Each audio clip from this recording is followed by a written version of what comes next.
Alright, so I'm going to show how to open up and disassemble this HP laptop model 17-BY0053CL. Okay, so first what you want to do is remove these rubber feet. Okay, so just like this.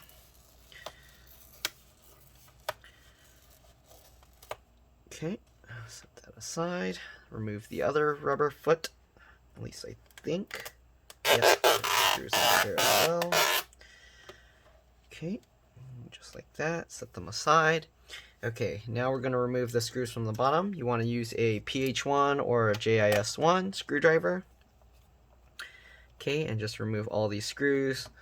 Hopefully this laptop is intact because one of these hinges were kind of lifting up.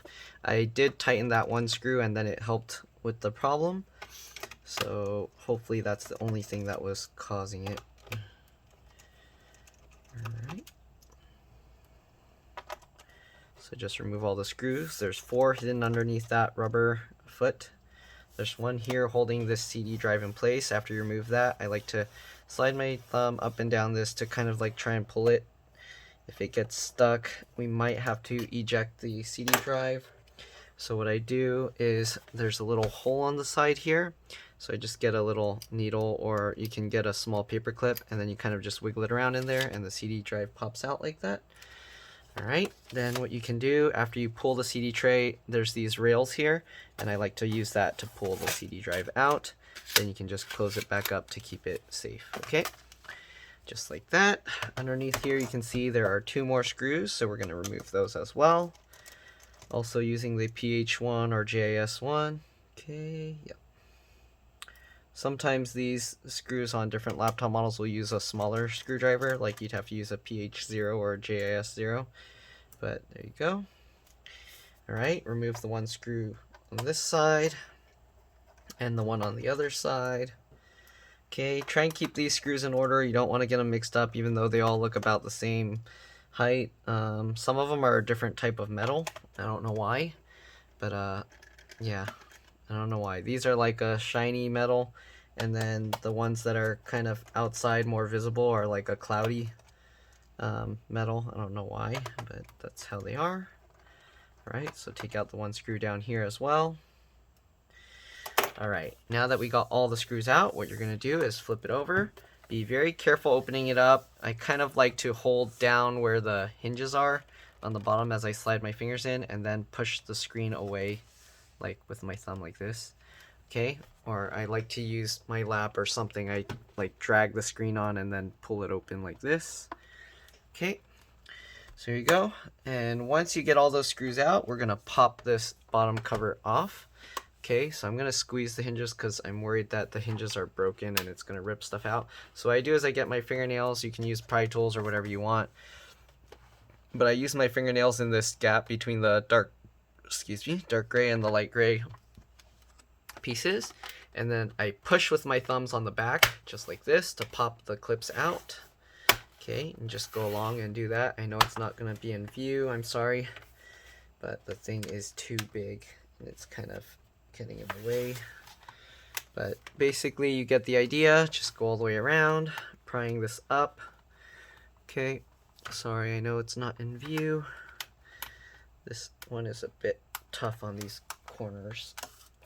Okay, oh, I'm gonna knock all the screws down, so I better be careful. Let me see if I can, I don't know how I'm gonna show this in camera, but let's try this way. Okay, just like that, going all around. There we go. Okay, then I know somebody's probably gonna say I'm doing this wrong, but whatever. Okay, and then kind of just pull that off. Sorry, it's coming apart while I'm out of view. But yeah, so the person before, they like broke the hinge. I don't know, so here you can see the hinge is kind of coming out. So when I put that one screw in, it was only holding that one spot. Because when they brought it to me, the hinges were separating completely, and this is why. Here you can see underneath, these plastic pieces are actually broken. So I'd have to like epoxy that, but I don't know how they broke it. Sometimes it's just bad design because the hinge is so short this way. It should be like longer out so that it has more leverage.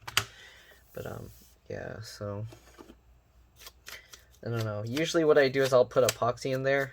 I'll have to check with them because they're not paying me to do that. They just were paying me to do like reinstall Windows on a SSD because their hard drive is actually having problems. It's not booting up right. Right now I'm just brushing the dust off the fan into my trash can. Alright. Sorry, I know it's out of view, but I'm just trying to do this because I don't want to go outside to do it.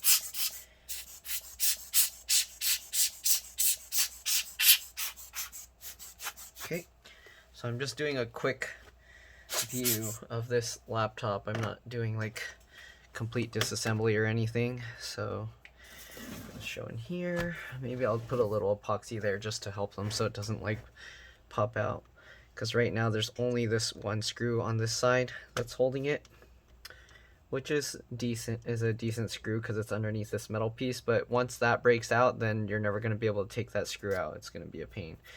So here you can see there's the RAM slots. You just pull these two tabs to the side, pops up like this.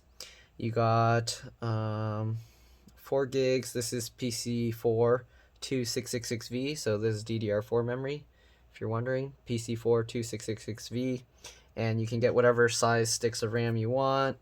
I'm pretty sure you can put 16 gigs in whatever. The board should be able to support it, so you can have 32 gigs total. The battery here is HT03XL. All I'm doing is upgrading the hard drive, but if you want to learn how to remove all these other things, you can watch my other videos.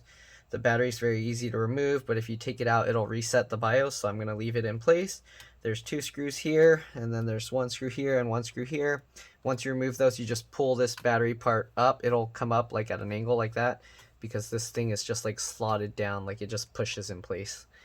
Okay, you got the separate USB port and the SD card slot here, so if those break, you can actually replace that component.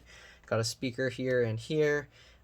Plugs in there, and I'm pretty sure the wire runs along underneath to get to the other speaker. CPU, GPU is soldered to the board. You can't upgrade it. People keep asking that.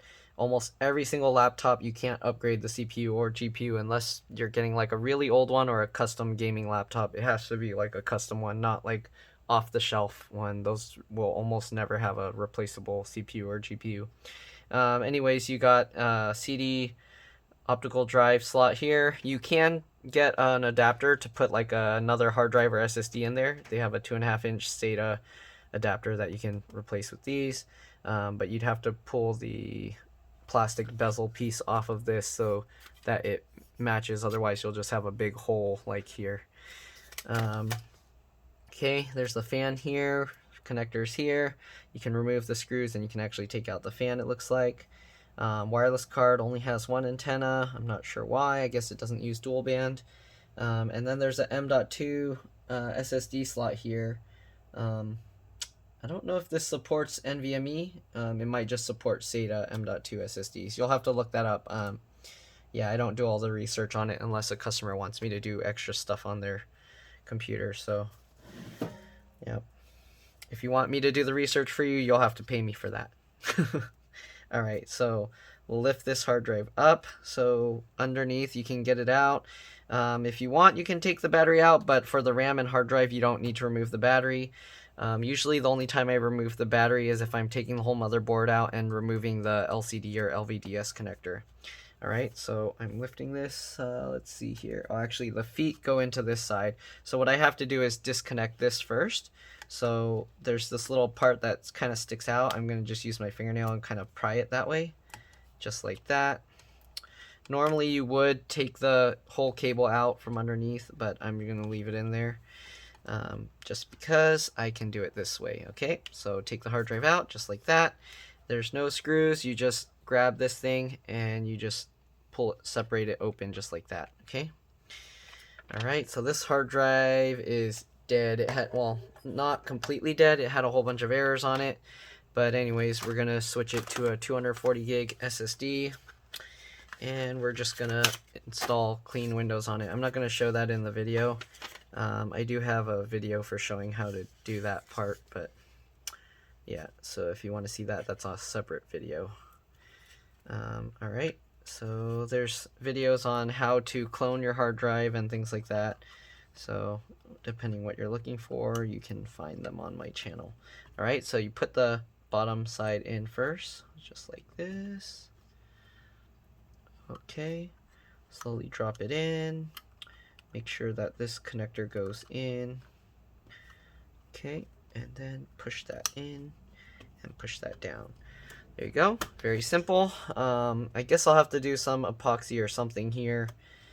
I guess I'll do it for them for free. I'll just put a little bit, but normally I would charge to fix the hinge like this. So the person was kind of asking me for a discount, and I don't know. And the discount was kind of like on parts. So they wanted, like, yeah, the added cost that they were trying to discount was from parts. So I was like, oh, I can't discount that. And I don't know. A lot of people want me to like pay out of pocket for stuff they want. Like they'll say, can I get a 1 terabyte? And then they'll ask for like discount. Like, I don't know. So basically they're asking me to pay for their larger storage upgrade. But yeah. Alright, that's pretty much it. After you put it back, you just put the cover thing back on, slam it down, clip all the thingies back in place. You might have to put this side first, but yeah, just put all the screws back, put the little rubber pieces back. I don't want to record it because I'm going to have to do the epoxy thing here, but basically I just stir up some JB Weld and put it into these little spots, and then also on the screws. And that should hold it in place pretty well, especially since one screw is still okay. But yeah, that's pretty much all I'm going to show with this. Hopefully this quick teardown at least showed you what you can do, what parts you can replace. These are 2.5-inch SATA hard drives, so if you wanted to put an SSD in there, that's what you would use. If you wanted to try using a M.2 PCIe NVMe, you can try it. I forgot which side the notch is on, because this one has the notch on this side. So I guess I'd have to look it up because I didn't memorize which side the notch is on. So sometimes they'll label it here, but they didn't. So yeah, and sometimes the PCIe NVMe SSDs will fit, but the BIOS doesn't work with it. So, or the controller on the board. But yeah, that's pretty much it. Hopefully this video helped. Thanks for watching. I'll see you guys in another one. Bye.